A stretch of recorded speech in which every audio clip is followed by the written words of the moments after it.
Let's break this down into 3 stages. The 3 main emotional components of our psyche, which Kabbalah talks about.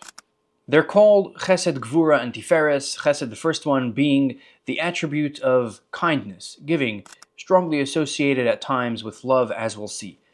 And then there is the second, Gevura, which is judgment or being strict and tough, which is also associated with fear, as we'll see. And then there's the third, Tiferes, translated at times beauty, and it corresponds to the attribute of compassion. Let's start with a real-life scenario.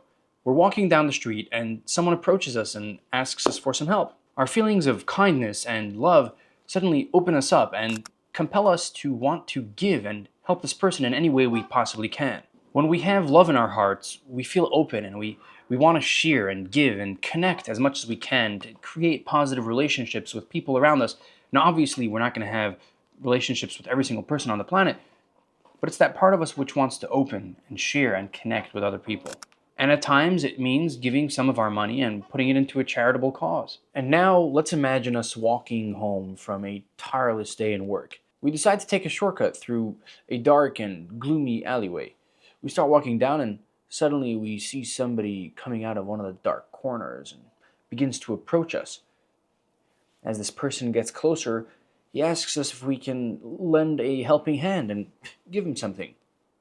We say no and continue our walk. Feelings of judgment close our hearts and prevent us from just giving. They make us think twice. Judgment isn't necessarily something bad. At times it saves lives, and in general, it stabilizes society. When we say no to someone, it might be because we judge them as someone not in need of our contribution, or perhaps we might be afraid that they're going to use it in the wrong way.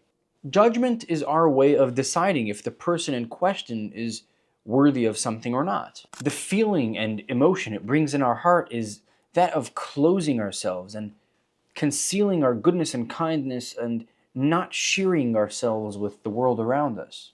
Instead, we look at the person outside of us. We begin to focus on the other and decide whether that person is worthy of our goodness, instead of us just giving from ourselves without any consideration of the other person's needs. A judge that is given the power to decide what will happen to someone in a particular situation shouldn't be making that decision based off their own feelings, rather based off the actions of the person in question. Or think of a child playing with a sharp kitchen knife.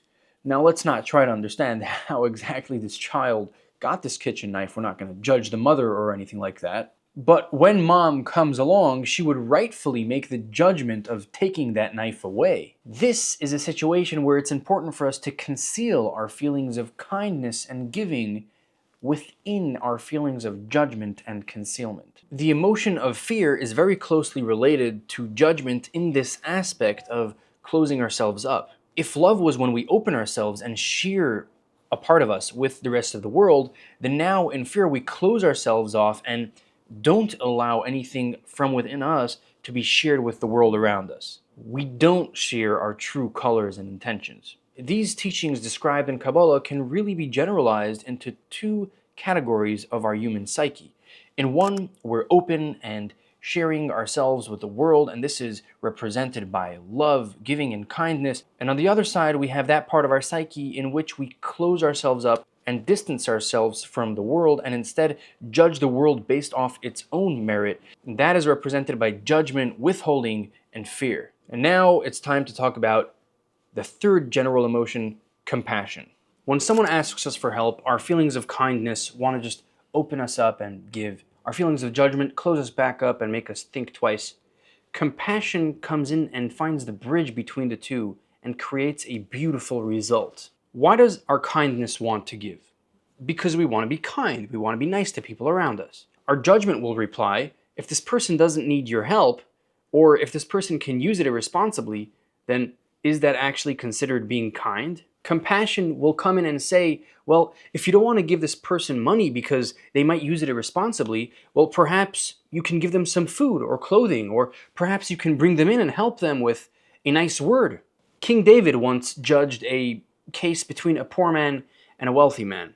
The verdict was that the wealthy man won the case, and the poor man unfortunately now had to go and find the money to pay back the rich. Indeed, a judgment not involving much feelings.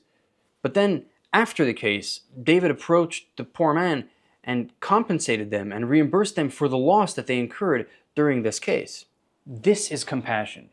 It doesn't negate kindness or judgment. It utilizes both and finds a way to be kind even in those situations where judgment takes precedence. Compassion finds the humanity and the purity within everyone. It finds a way to be there and connect in a real way. Love sounds all nice and dandy, but as demonstrated before, not always is it the best thing to have unconditional kindness. And when we love someone, do we actually love them, or are we really just serving our own interests? Like when you like pizza, you eat it. And the same is with the people we love. Maybe it just serves us well and satisfies our social desires and perhaps some other desires too.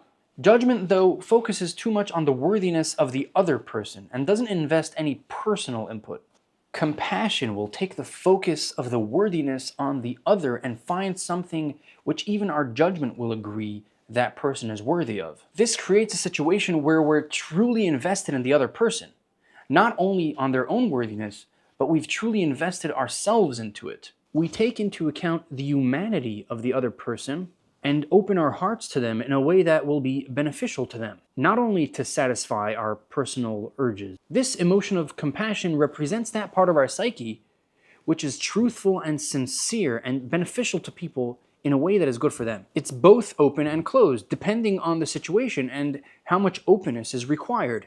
In summary, emotions are how we relate to our surroundings on a personal level. They're inspired and come from our understanding and perception of things.